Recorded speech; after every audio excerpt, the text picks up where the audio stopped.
अस्सलाम वालेकुम दोस्तों क्या आप सोच सकते हैं कि महज 200 से $300 के अंदर किसी का बचपन खरीदा जा सकता है। आज की इस वीडियो में हम किसी एक शख्स की एक जजीरे की बात नहीं करेंगे। आज हम बात करेंगे उस घिनौने बिजनेस मॉडल की जहां पर मासूमियत का सौदा रिफरल बोनस पर होता था। कहानी क्या है, चलिए जानते हैं।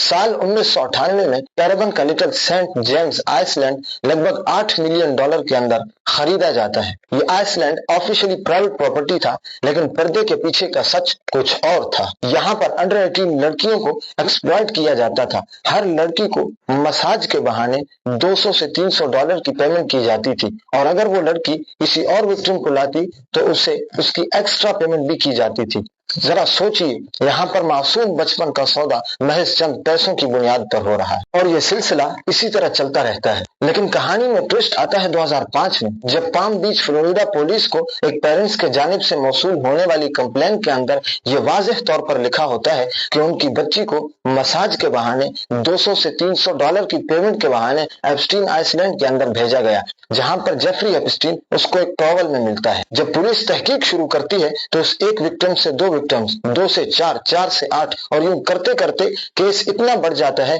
कि 2006 में एफबीआई भी इन्वेस्टिगेशन शुरू कर देती है और एक बड़ा स्ट्रक्चर सामने आता है, और 2008 तक एप्स्टीन के खिलाफ एक पूरा केस तैयार होता है। लेकिन फिर एप्स्टीन 2 चार्जेस के अंदर गिल्टी प्ले करके 30 जून 2008 को सिर्फ 18 महीने, जी हाँ दोस्तों, सिर्फ 18 महीने के लिए एप्स्टीन जेल जाता है। लेकिन मजे की बात यह है कि एप्स्टीन को हफ्ते में 6 दिन 12 घंटे अपने लग्जरी ऑफिस में जाने की इजाजत होती है, और एप्स्टीन सजा खत्म होने से 5 महीने पहले यानी 13 महीने की जेल काट के वापस आ जाता है, और यूं विक्टिम्स के लिए इंसाफ का प्रोसेस नामुकम्मल रहता है। अब सवाल यहाँ पर यह उठता है दोस्तों कि आखिर सिस्टम ने किसे प्रोटेक्ट किया, विक्टिम्स को या मुजरिम को? साल 2009 में जेफरी एप्स्टीन के रिहा होने के बाद जेफरी दुनिया के लिए एक खामोश नाम बन जाता है और वो अपनी जिंदगी जीने लगता है।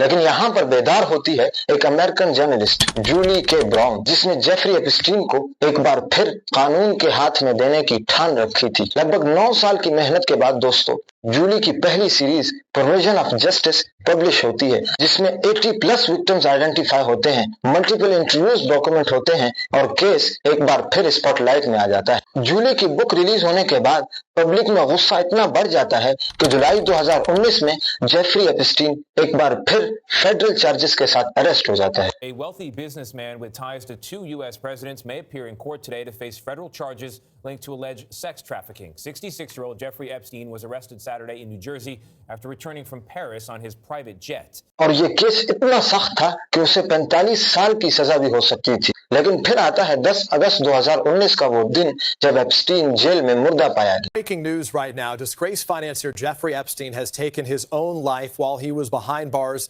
here in New York City. Media, news channels और ऑफिशियली रिपोर्ट के मुताबिक ये एक सुसाइड था। Disgraced multi-millionaire Jeffrey Epstein has died by suicide. लेकिन इत्तेफाक देखिए दोस्तों कि उस रात जेल के सारे कैमरे बंद थे और गार्ड सो चुके थे। इस सारी सूरत हाल के सामने आने के बाद पब्लिक डिबेट्स एक बार फिर बढ़ जाती हैं, और यूं करते कराते 2025 में यूएस कांग्रेस के अंदर एक बिल पेश किया जाता है कि जस्टिस डिपार्टमेंट को 1 महीने के अंदर एप्स्टीन फाइल रिलीज करनी होगी, जिस पर अमेरिकन प्रेसिडेंट को भी मजबूरन साइन करने पड़ते हैं, और चंद ही हफ्तों में चंद हजार पेजेस रिलीज होते हैं।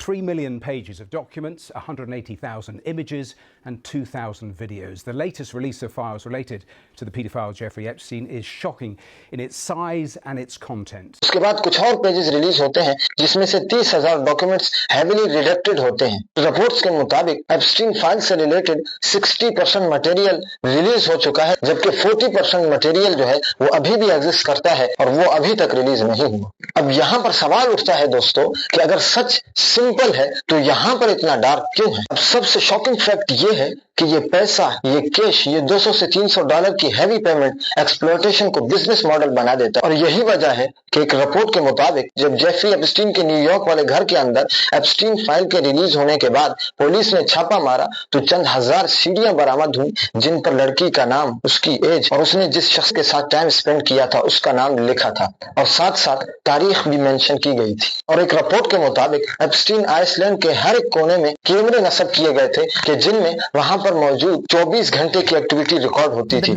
Monitoring everything more. Toilet, bed, toilet, bed. I am never going to use the rest. और शायद एप्स्टीन के बिजनेस की भी यही वजह थी कि जिससे वो लोगों को ब्लैकमेल करता था। अब सवाल यहाँ पर ये नहीं दोस्तों कि एप्स्टीन कौन था, सवाल यहाँ पर ये उठता है कि सिस्टम ने उसे कितनी देर तक चलने दिया और जब सिस्टम खामोश हो तो इंसाफ कितना महफूज रहता है। और अब एक और सवाल है कि जब एप्स्टीन जैसे पावरफुल नेटवर्क एग्जिस्ट करते हैं तो फिर क्या ये एक जजीरे की या एक शख्स की कहानी है या फिर ये हमारे माशरे के कानून पर भी असरअंदाज होता है? अगर आप भी इस जवाब के मुंतजिर हैं तो वीडियो को लाइक और चैनल को सब्सक्राइब करें और वेट कीजिए पार्ट 2 का। अब तक के लिए इतना ही, मिलते हैं नेक्स्ट वीडियो में। खुदा हाफिज।